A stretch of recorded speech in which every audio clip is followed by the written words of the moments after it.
In the beginning, God created the earth in 6 days. And on the seventh day, he rested and declared it holy. On the sixth day of creation, God said, "You are masters of the fish and birds and all the wildlife. And look, I have given you dominion over the seed-bearing plants and over the wildlife of the earth for your food. And I have given all the grass and plants to the animals and birds for their food." Then God looked over all that he had made, and it was excellent in every way. Of the most perfect of God's wild creatures was the white-tailed deer. It was a creation of survival and adaptability. The whitetail has outlasted countless species of wildlife since before history was recorded, and today its numbers are greater than ever before. Let's go now with Jerry Johnston and spend another year with the whitetail.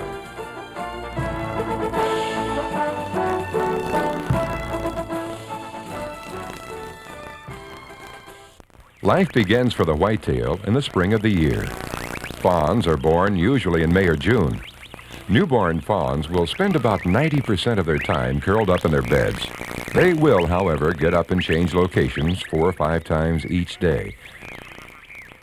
The mother licks and cleans her newborn almost until the time it's weaned, which will take about 4 or 5 months. The good Lord sees to it that the fawns are born with no smell, even to the sensitive nose of its greatest predator, the coyote. I'm sure that all this licking also removes scent left on the fawn by the mother's afterbirth, which would help a coyote locate the fawn. Researchers believe that the mother's saliva somehow introduces antibodies that are needed by her newborn. It is known for sure that the mother's milk contains antibodies, and they combat parasites that the fawns are naturally born with in their stomachs. Her saliva also brands the fawn in some strange way with her personal scent. Among the many fawns born, each mother somehow is able to detect and distinguish her offspring from others. How all of this happens is a true scientific phenomenon. Almost unheard by human ears, vocal communication begins to take place. Soft grunts or mews are used by the mother to locate the fawn as it begins to stray further and further away from her.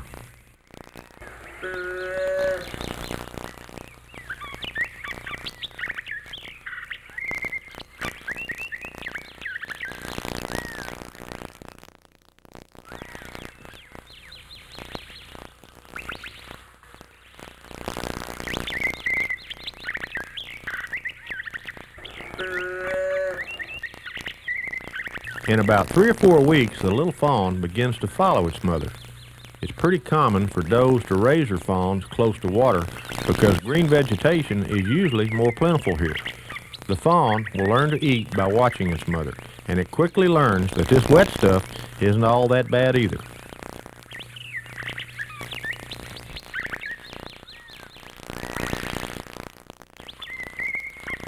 Over the next few months, fawns begin to learn from the older deer around them. By now, they are usually weaned from their mothers and have begun to stray further and further. With each passing day, they learn that green vegetation is found, usually in low-lying areas.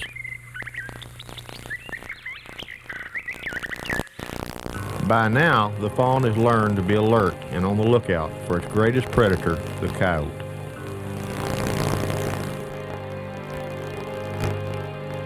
Predators are really not the villain in God's balance of nature.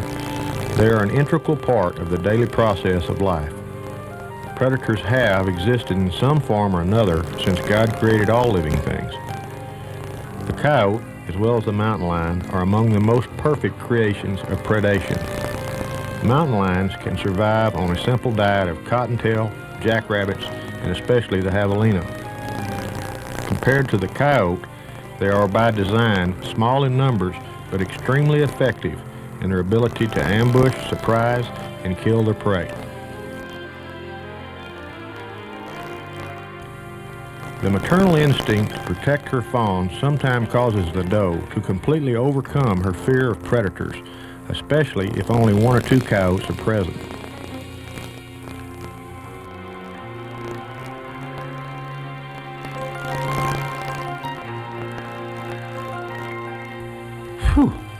old dope pawed the fool out of me. Guess I got it made now. Neither the lion or the coyote have ever been known to completely wipe out any wildlife species. They are only one of God's tools to keep the wildlife numbers down to a level that the area's vegetation may support effectively.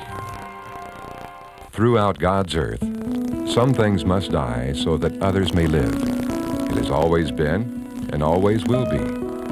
For it is a delicate balance set into motion by the hand of God.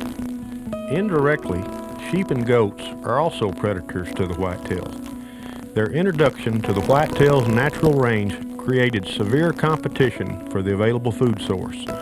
Most of the sheep and goats' favorite foods are the same as the whitetails. They not only mow down tender ground forbs needed by whitetail, they're also able to eat the woody plants that whitetail need. Goats are even able to rear up and reach them much higher than a deer can, which creates a browse line too high for whitetail to reach. Whitetail populations naturally increase in number in God's scheme of life, so when domestic livestock consume what was provided for deer, there just isn't enough food to go around. The result? Catastrophic die-off. There is nothing so sad as to see wildlife that have died from starvation. Anti-hunting groups don't understand this. They tend to put wildlife on the same level with we humans. They would rather see wildlife populations run rampant until a level of die-off occurs. Sportsmen, on the other hand, harvest game based on limits set by the state game and fish department. In most cases, does as well as bucks must be harvested to ensure that the whitetail's nutritional needs don't exceed what the land is able to produce.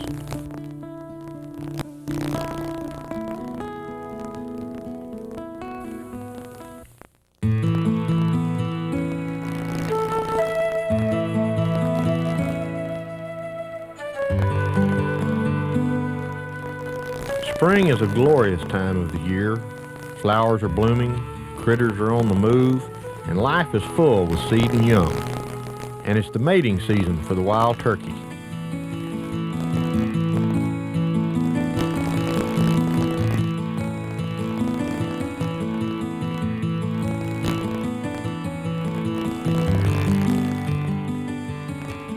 It's at this time of year that nutrition is so important for the whitetail to grow its antlers.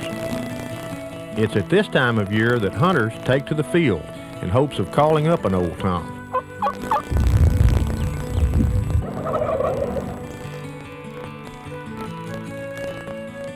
Spring turkey season is the first really good excuse that hunters need to take a visit to the lease.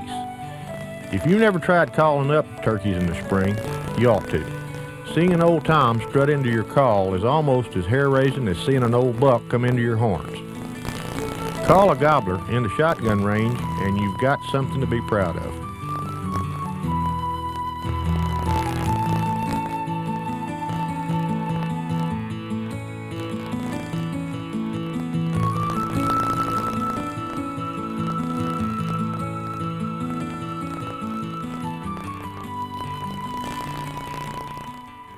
The whitetail's antlers are one of the most amazing of its characteristics. Let's join Jerry now in the northeastern part of the hill country and investigate just how they are developed.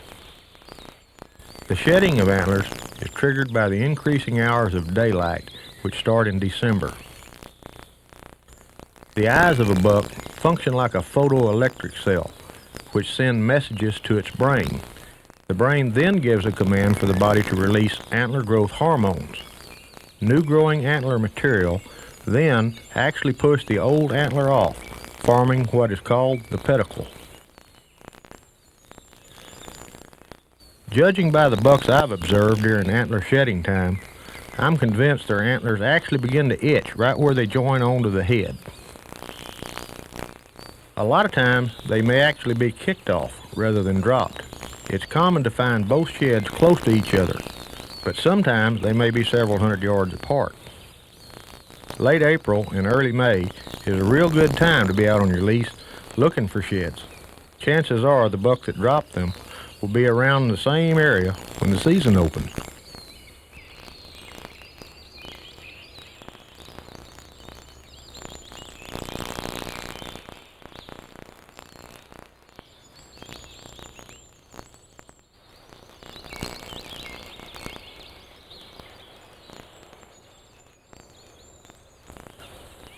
By late April, the beginning of new antler growth has begun. The new growth, called the epidermal cap, is covered with a fuzzy skin called velvet. Velvet will continue to cover the new growing antler until its growth is completed, which takes about 5 months from start to finish. The velvet covers a network of blood vessels which carry deposits of minerals needed to form the antler. At this time of year, there is a tremendous strain on the buck as minerals are drained from his skeletal system to form the new antler growth.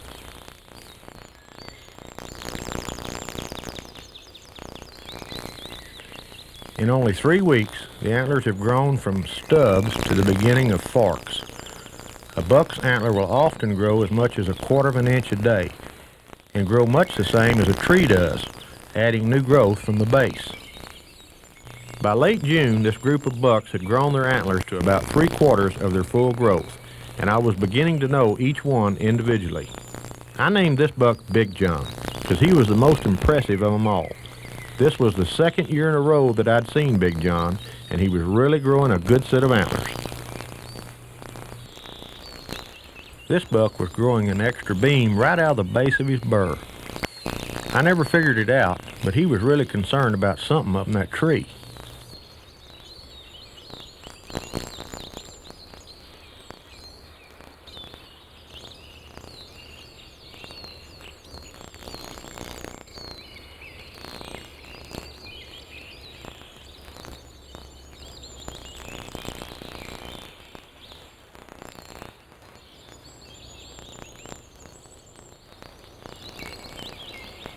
As it turned out, I was to never see this double beam buck again. I'll always wonder what he turned out to look like. When I saw Big John again, it was late November and a year later. He had become quite a good buck at 3.5 years old. A lot of hunters would have probably shot him if they'd had the chance. His antlers had grown wider and taller, and it even added a couple of extra points. See how straight his belly line is? That's how you tell he's a young deer. If you just have to shoot a buck for meat, find yourself a fat 7-point like this one to take home. You don't want a buck like this breeding your does anyway.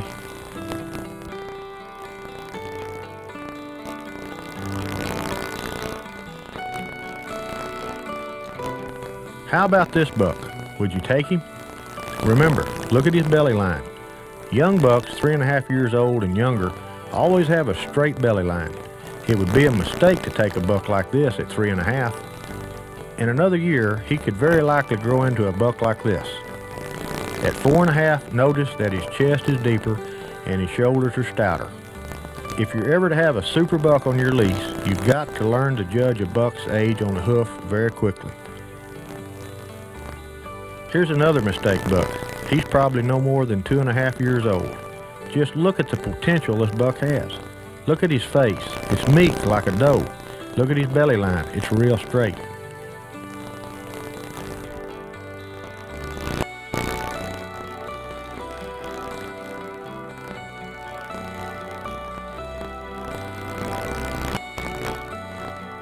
I'd watched old Big John grow from a good little buck to a super 3.5-year-old and wondered what he might turn out to be the next year.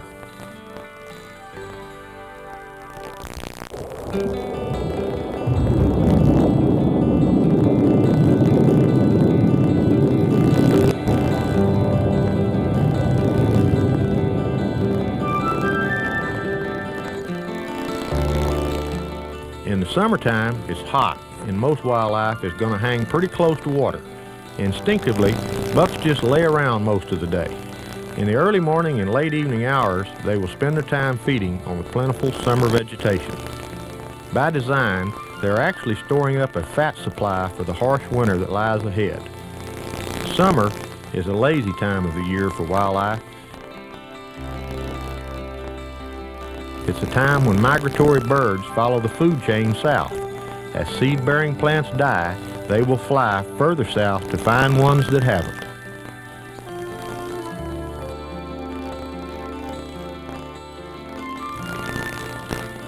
By late July and into August, Whitetail are beginning to complete their antler growth, and it's a thrill to see them at this time of year. If you've never been out at this time of the year, you owe it to yourself to try it. It's kind of like getting a preview of what you're going to see during the hunting season. Bucks are much more predictable in late summer because they remain in tight social groups. They all pretty much stay in kind of a core area.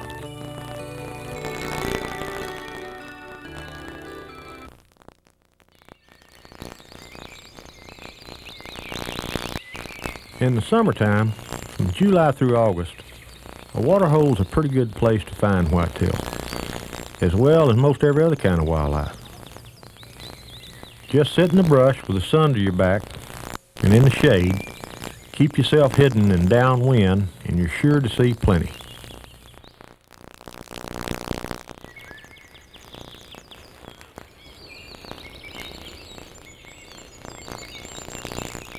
Look at that old coyote. He decided he'd have him a little drink too.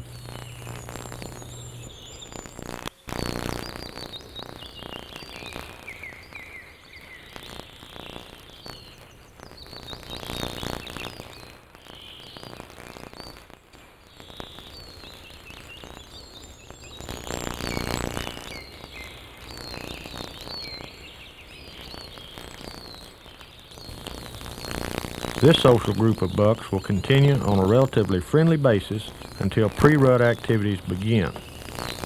Depending on the region and rainfall conditions, late summer can be a really stressful time for both the bucks and the does. Demands on the bodies of the does raising their fawns and bucks growing antlers sometimes yield a higher mortality during the late summer than during the winter months. When I decide to sit at a water hole, I make up my mind to stay there all day. I mean till it's too dark to see, because you never know what might show up, especially in the last 30 minutes of light. These two little yearlings came in together. They're probably twins. Just hang around long enough and there's no telling what you might see. Looky here, see what I mean? If there was one, there must have been 20 of these old hogs coming down the water. They was coming down to take them a little sip and cool off a little.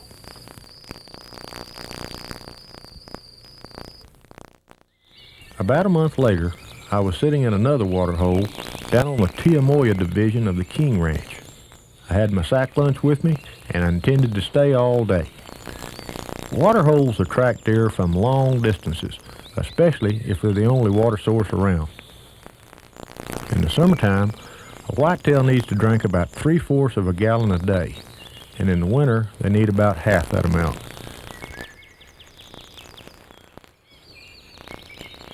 This old doe is obviously heavy with her fawn.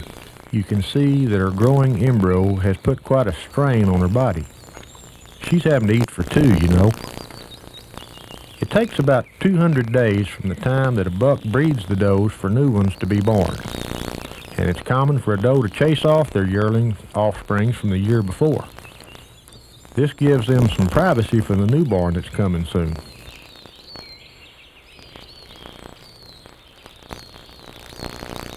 Everything on God's earth needs water, from the small game like the armadillo who's come to drink his daily need, to the blue herring who's come to fish as well as drink. One by one, all throughout the day, all God's creatures native to this region came to drink their fill of life-giving water. Who says that hunting season's over? You don't have to hunt with a gun to be a hunter. Anybody with a snapshot camera or a home VCR would have to be crazy not to want to show their friends scenes like this one. By 3 in the evening, the tank was beginning to get real popular. The turkeys were there with their young. Young bucks were coming in. The yearling does were there. Just about everything that was thirsty. Must have been about 95 degrees that evening. All the deer began to act real nervous. I couldn't figure out what they were so jumpy about. Uh-oh. This old feral hog is what it's all about. She walked in just full of babies.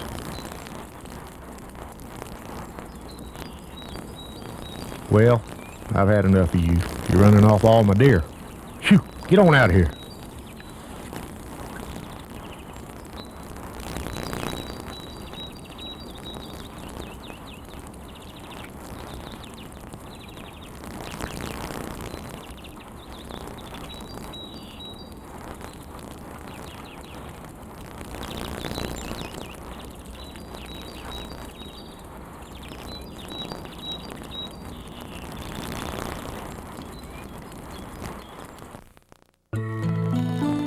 The full moon always seems to be the brightest as fall approaches.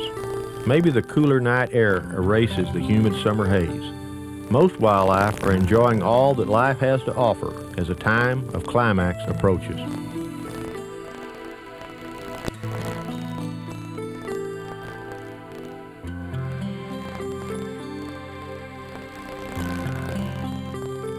I located this group of bucks in the northeastern part of the state in Bosque County. The bucks you are seeing are the best example I've seen as to what can be accomplished with the feeding of high-protein feed. A lot of these bucks would have a live body weight of 190 to 200 pounds, and as you can see, they're growing the antlers to match. By the end of the velvet period, not all bucks will shed their velvet at the same time. It's common to see some bucks with velvet and others in hard antler.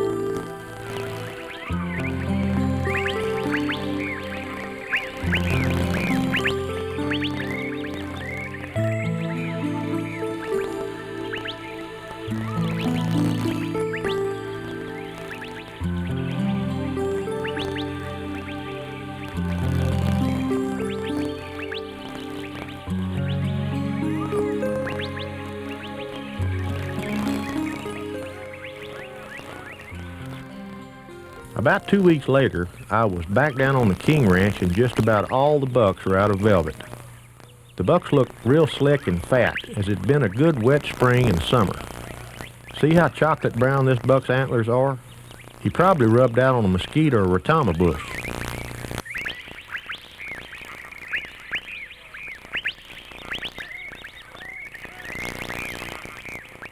I was sitting in a ground blind near a tank one evening when this buck and another one came by. At first, I couldn't believe my eyes. I thought all that stuff sticking out and hanging down was shreds of velvet, but it wasn't. Look at the horns this fella's got. A big old kicker shooting off his left primary tine, plus a drop tine. Looks like he's got a small drop on his right side too.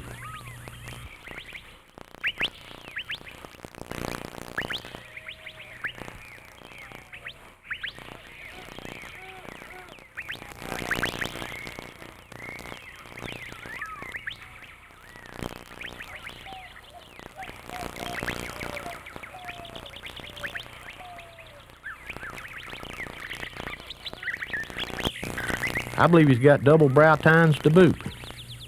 1, 2, 3, 4, 5, 6, 7 points on his right. 1, 2, 3, 4, 5, 6, 7 points on his left. Shoot, he can't be very old.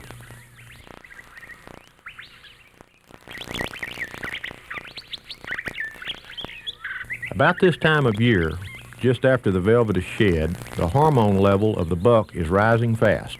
When it does, it changes his personality. They become frustrated and they take their anger out on the closest tree or bush. I'm sure the antlers must itch too as the blood left after the shedding begins to dry out. Just look at that. He's tearing that bush to pieces.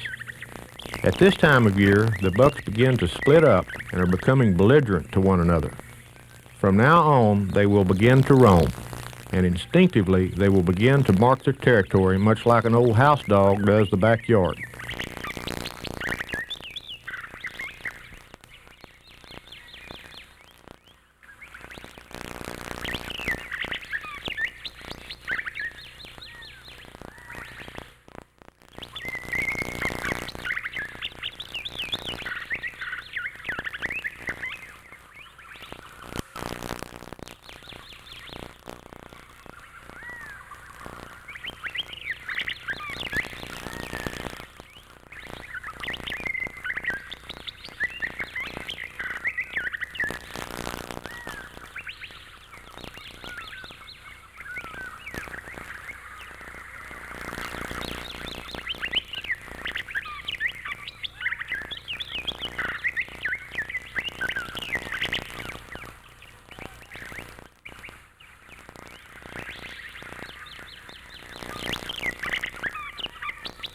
Well, I guess I spooked him.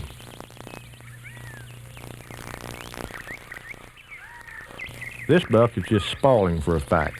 See how flared back those ears are and that squint in his face? That's body language even I can understand. When a fight breaks out, it usually lasts only a few seconds. When bucks are evenly matched, it might last longer. If they get locked up, it could last forever, but usually the buck with the stronger body wins pretty quickly. One by one, the herd begins to fragment. What was once a group of good old boys becomes a group of vagabonds. Each of the older deer have now become totally irritated with one another, and each begin to let the local doe community know that he's ready to breed. Look at this old boy. Is there any question in your mind that he thinks he's the boss?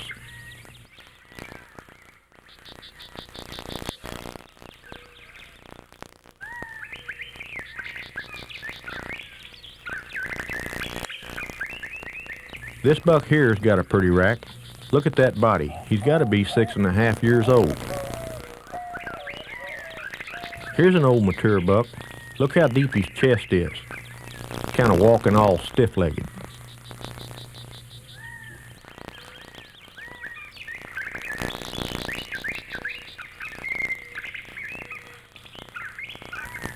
To some extent, yearling bucks are not accepted within this area during the summer months, and as autumn approaches, they will attempt to work their way up and into the peck order of the older buck's social group.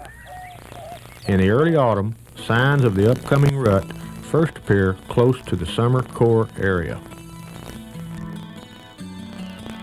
Rubs are the most commonly found evidence of rutting activity. Researchers are now beginning to believe that rubs are more than just a place where a buck rubbed his antlers. They believe that a rub may be a signpost where a buck leaves his personal scent.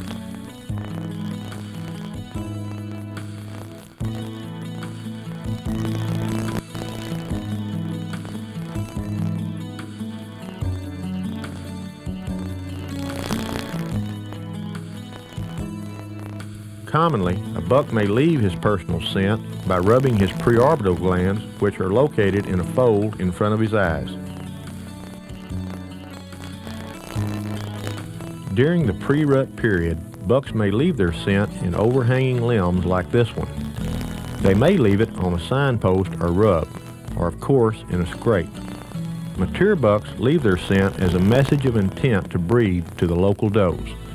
Researchers believe that this scent may also prime the does into their first heat cycle if they're not quite ready. They also believe that it may suppress the breeding activity of younger bucks in the area. Bucks commonly lick the limbs or even rubs as an additional means of communication. Unfortunately, very little is known for sure about scent communication, and only recently has it begun to be studied. As the first few does come into heat, they're attracted to the buck's scent. Younger subordinate bucks are sort of like a dog chasing a car. They are sexually active, but during their first year, I really believe they're a little confused. During the pre-rut period, bucks may make several mock scrapes just for practice and nothing more. Many times, a mock or practice scrape is never revisited. Many hunters, including myself, have sat several days near a scrape we felt was left by a big old buck, only to find that he never returned.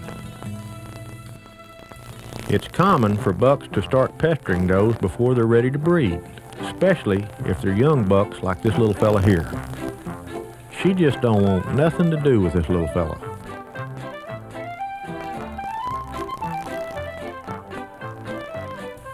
Then at other times, the doe pesters the bucks, like this little gal right here.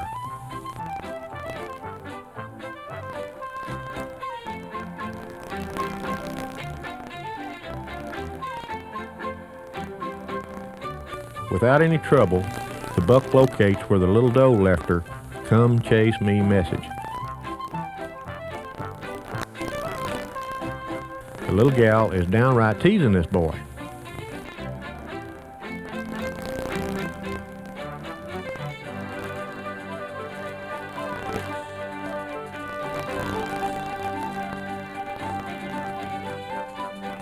And this is an example of blinded by love.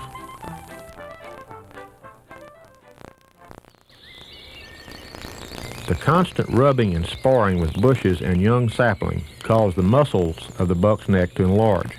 Instinctively, the bucks are conditioning themselves for the rigors of the upcoming mating season.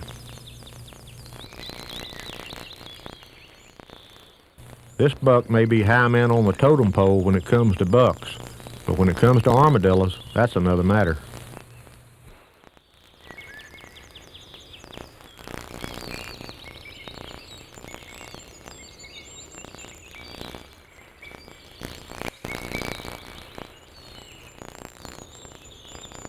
By late October, several species of plants are producing fruits which contain high levels of carbohydrates and fats.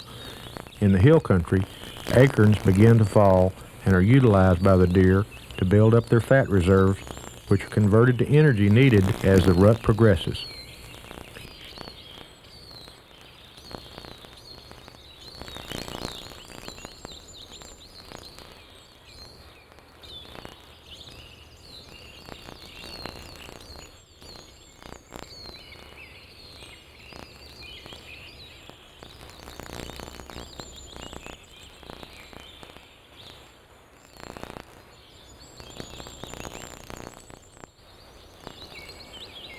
As the peak of the rut concludes, the bucks begin to roam much further from their original home range.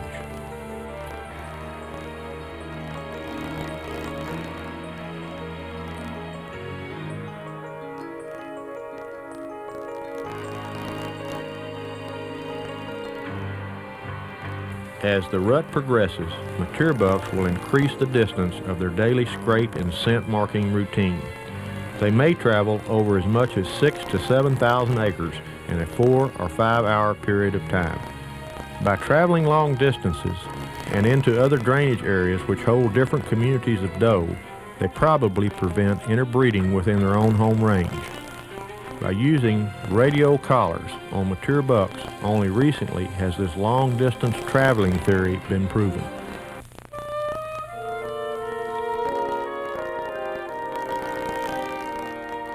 As winter arrives, so do the first cold fronts and the bitter bite of frost. Many species of migratory birds have moved further south where the food supply is not yet dead. Winter is a time of testing for the whitetail, a time when nature determines which individuals will pass on their heritage into the herd's gene pool. Some may be alert and clever enough to survive, and some fall prey to their predators. Yes, man is also a predator. Just past the peak of the rut comes a time of fatigue. During this stressful time, the whitetail's food consumption has dropped by nearly 40%. The fat reserves stored up during the summer are now nearly gone as late winter approaches. And still, they travel on, traveling, looking for that one last doe that might be receptive.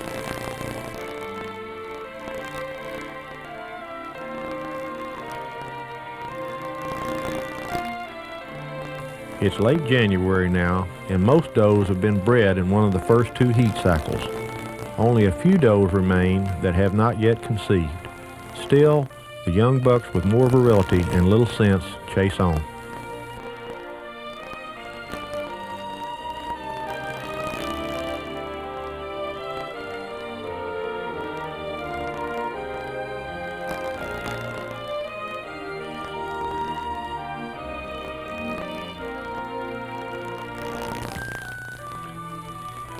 It was frosty this morning, and bucks were on the prowl.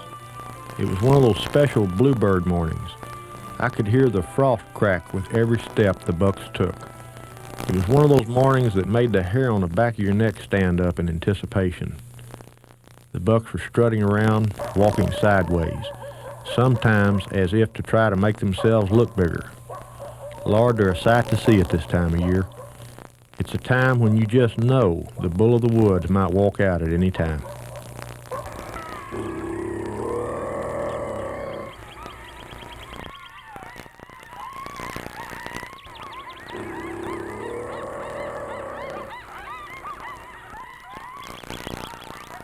Even old mature bucks don't want to give up. While this old guy must be 7.5 years old, and still he's strutting around.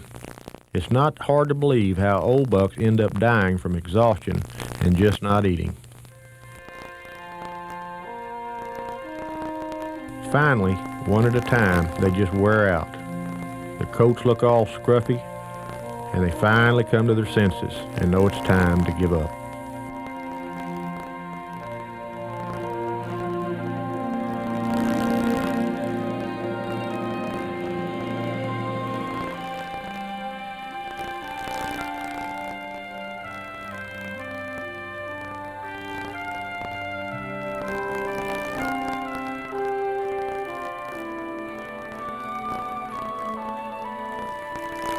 The little bucks, I don't think they have enough sense to know when to stop.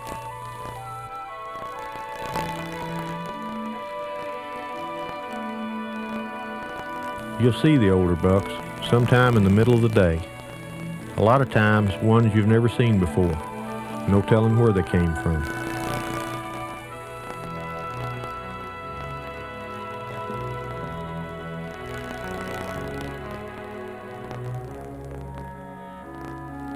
They're just hoping they can find one last doe. It's instinct, you know. It's in the whitetail's blood to perpetuate their species, and they do a good job of it. They are, above all, survivors over many other species.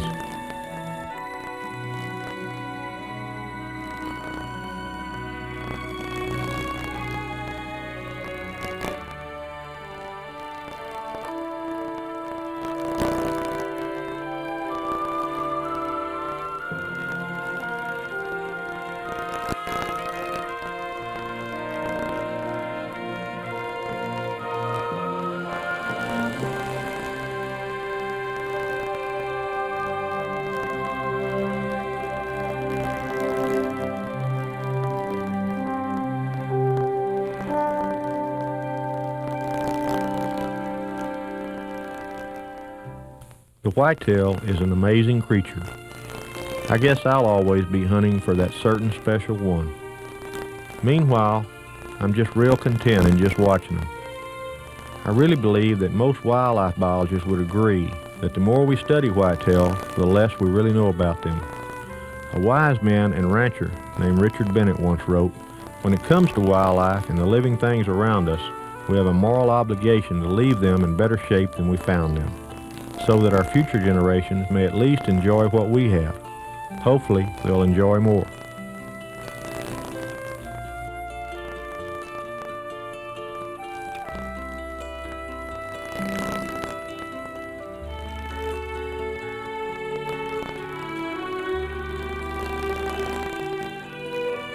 Whatever happened to Big John?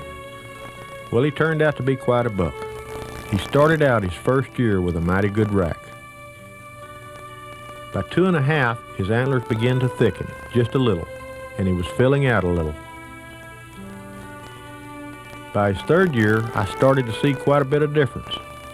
He was stouter looking, and his whole rack was getting taller and wider.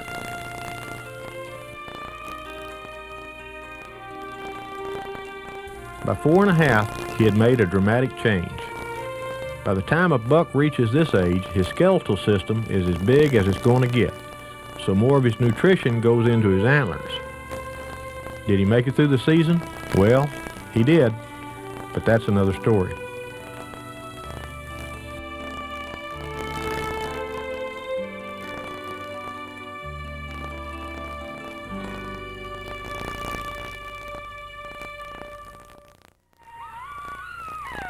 By the end of January, the hunting season and the whitetail's rutting ritual begins to wind down. Day by day, it just seems to slip away, and now it was over. When the good Lord created the whitetail, he created something pretty special. The same goes with everything else he created. But to me, and I know you too, the whitetail will always be my favorite.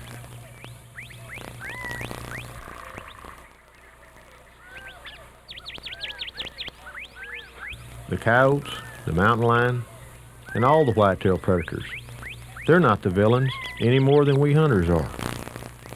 They are, as much as we are, part of the Master's plan in his cycle of life.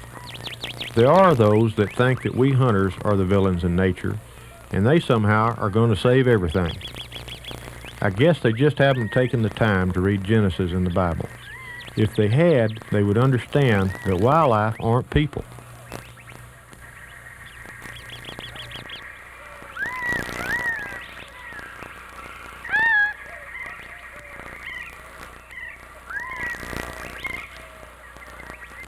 Old Big John, he was really something.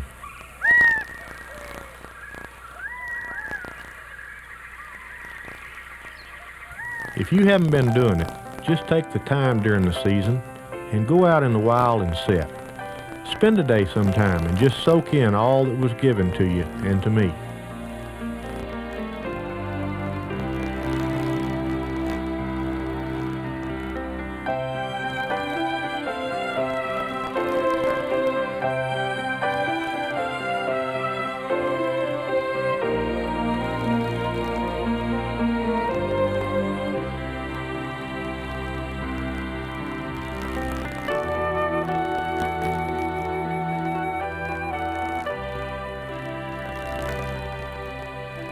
Until next year, it's going to be memories for me. Memories of seeing old bucks strut around on a frosty bluebird morning, walking around all puffed up, trying to out-impress the other bucks around them.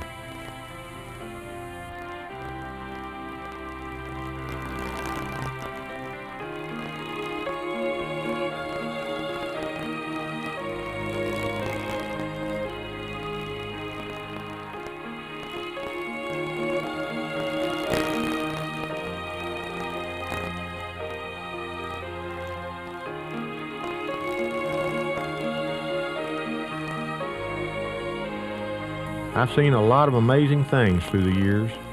I watched old bucks fight to see which one would be the boss.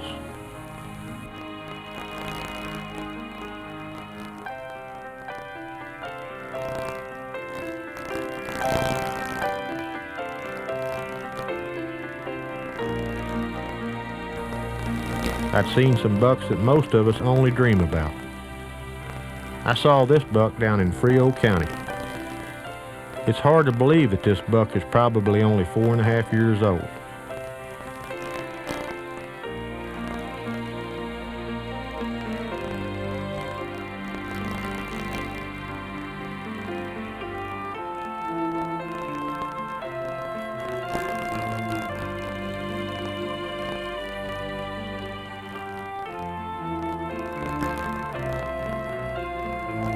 Once in a great while, a buck like this one is born. There is hardly a hunter alive that wouldn't take this deer. But I know one hunter that let him live, because he knew this buck was only 4.5 years old. As a matter of fact, that same hunter found the right shed off this buck 3 weeks after I shot this footage, and it grossed 80 Boone and Crockett points. That would put this buck at about 176 gross with a 16.5-inch spread.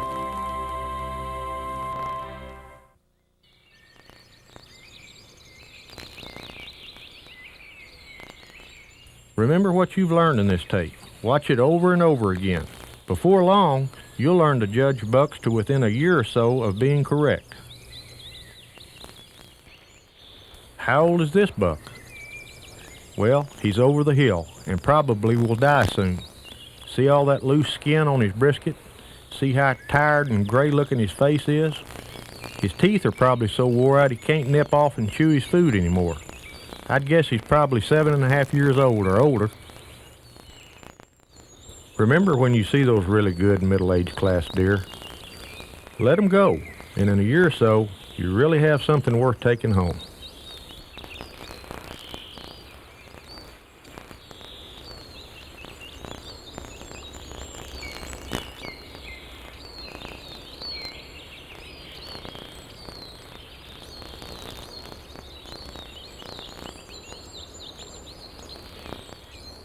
Old double drops. A buck like this comes along only once in a great while. This buck can't be over 3.5 or 4.5 years old. I'd say he was probably 3.5. He had 14 points. By 5.5, he might have had close to 20. If left to live, a buck like this could grow into a genuine monster.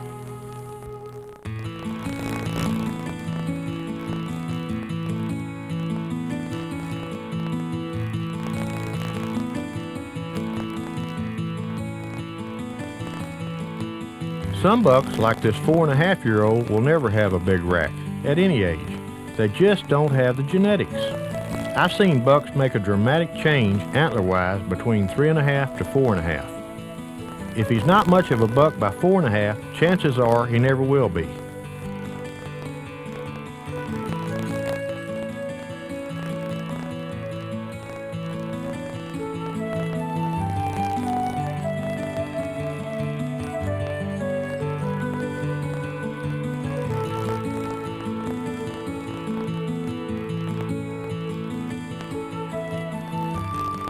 There should be no question in your mind that this old boy is reaching full maturity.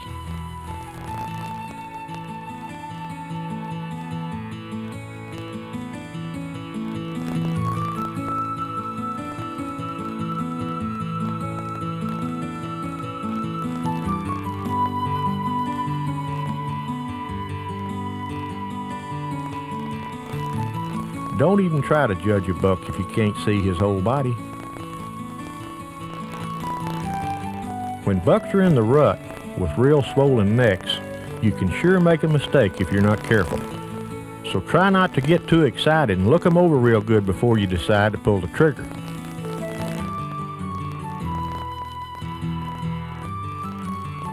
I especially enjoy watching how the antlers grow. It's just incredible seeing those old bucks start like a young sapling tree. Before you know it, they're all branched out and looking really big.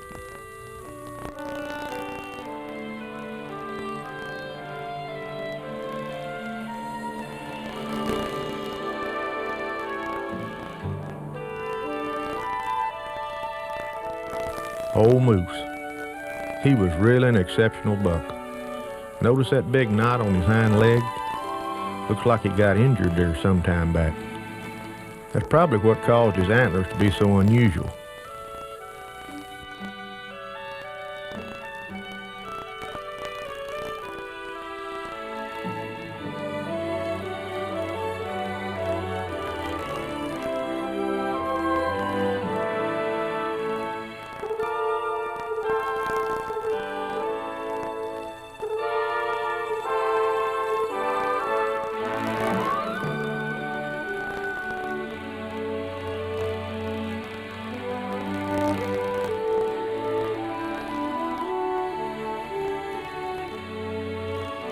I'm really going to miss those old cedar brake bucks and those bucks in the brush country too.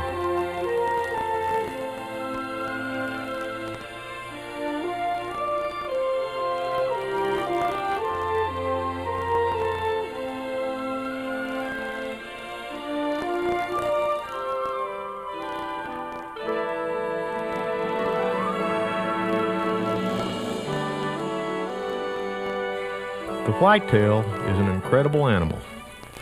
They just fascinate most folks, whether they're hunters or not. I know they do me.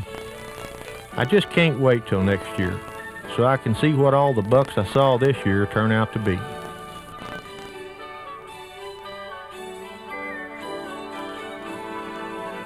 When you're out in the wild and you see the many glorious things and smell the special sweetness of nature, remember what nature really is. It is what God created, and it was given to us in trust to use wisely. I praise you, Lord, for all you've given us.